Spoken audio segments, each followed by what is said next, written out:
I joined the 78th Fighter Squadron in October 1943 in Iwo.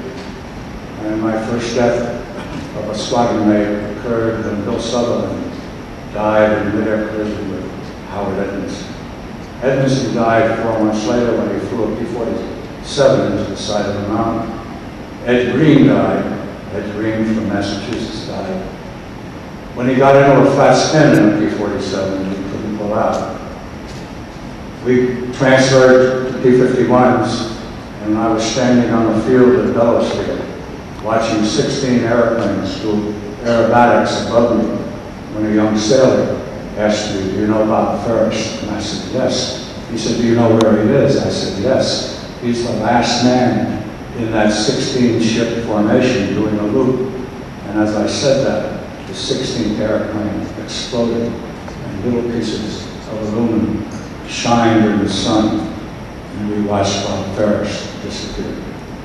John Linder buzzed Bellows Field a week or two later, 400 miles an hour, and pulled up. It was uncoordinated, and the wings came off to P-47, a P-51, as we all watched.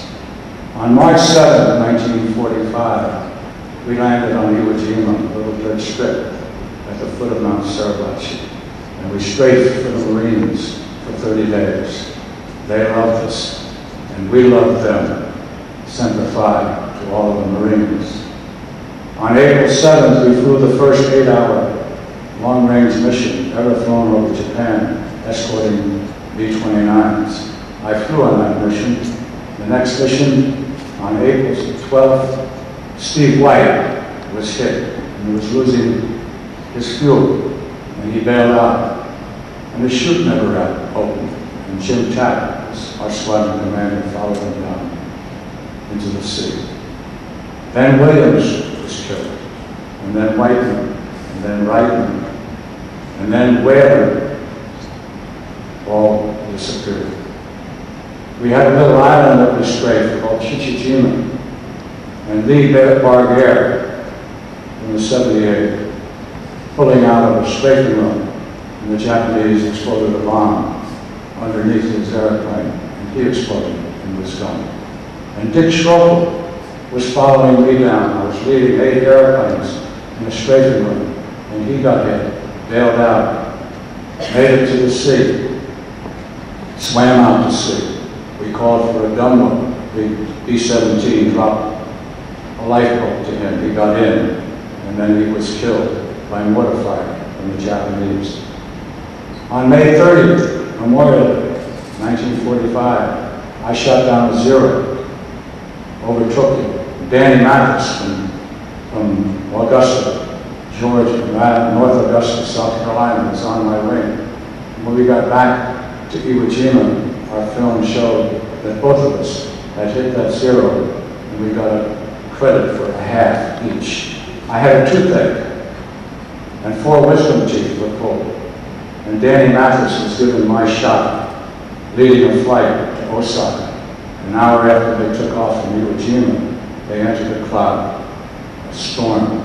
27 P-51s went down in that storm, and 24 Americans were killed in a mid-air collision. Danny Mathis was one of them in 78, and Jack Nelson was another. On 8th of July 1945, I was flying on a mission over Tokyo, and Al Sharon called me. Al was a classmate of mine. I'm hit, and I can't see. And he was killed. And Pudgy Carr, my roommate, was killed. And then on the 13th of August, after the 2 atomic bombs, we were told we'd have to fly another mission. And I was a captain, and a young second lieutenant came up to me who was assigned to be my wingman. His name was Phil Schomburg. He was 19 years old, from Brooklyn, New York. And he said, "Captain, if I fly, I'm not coming back." And I said, "Don't fly.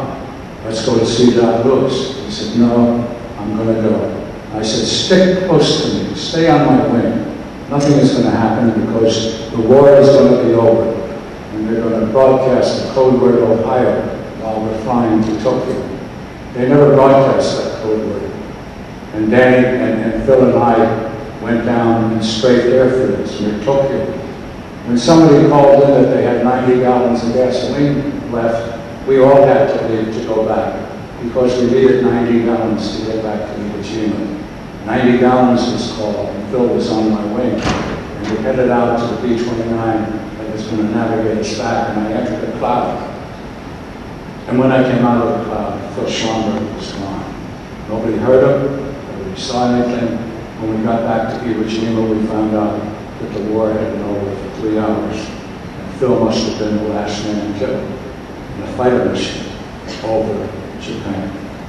I speak to you today, to the young people, so that my hopes and my dreams for you is that when you're 85 years old, as I am, you will not have the memories that I have had for the past 65 years.